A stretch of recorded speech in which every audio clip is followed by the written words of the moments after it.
Never Again Will the Bird's Song Be the Same by Robert Frost. He would declare, and could himself believe, that the birds there and all the garden round, from having heard the day-long voice of Eve, had added to their own an oversound, her tone of meaning but without the words. Admittedly, an eloquence so soft could only have an influence on birds when call or laughter carried it aloft. Be that as may be, she was in their song. Moreover, her voice upon their voices crossed, had now persisted in the woods so long that probably it would never be lost. Never again would birds' song be the same, and to do that to birds was why she came. For the title, Never Again Would the Bird's Song Be the Same, the birds represent something that is going through life when a change or a shift occurs and affects them significantly.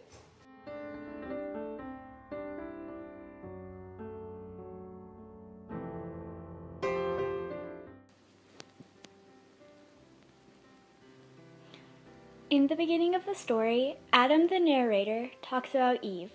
He describes her wandering throughout the Garden of Eden while singing a tune with the birds.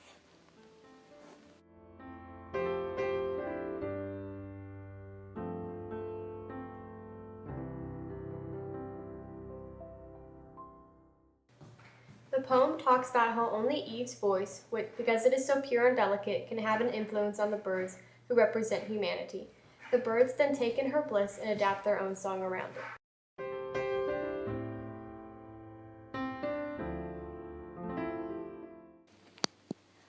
The bird's song incorporates Eve's melody into it, which allows it to be carried on.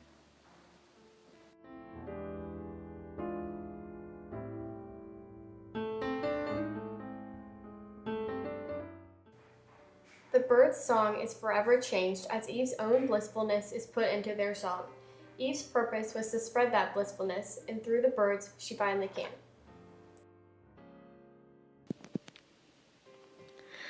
The whole poem is a metaphor for life and how purity and harmony come in small forms, like Eve's song, and how it can affect humanity.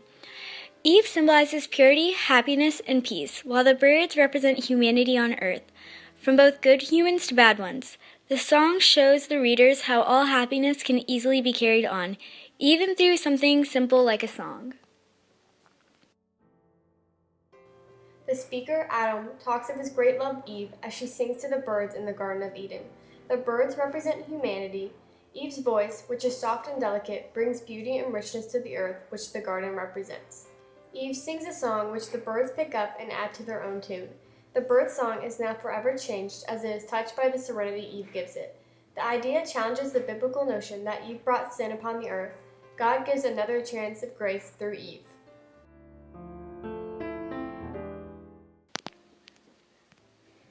Before Eve ate the forbidden fruit and gave into temptation, she sang her beauty, truth, and love in her song so that the birds could have it to spread around and become a part of. Even when Adam and Eve are banished from Eden and tainted with deception, the birds still carry the tune they had picked up from paradise.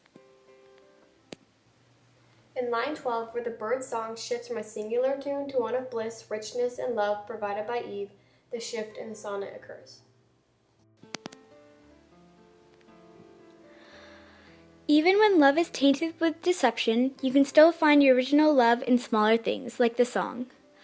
Also, the way Adam and Eve fell from grace exemplifies how even the most perfect of us all, at some point, fall in our lives.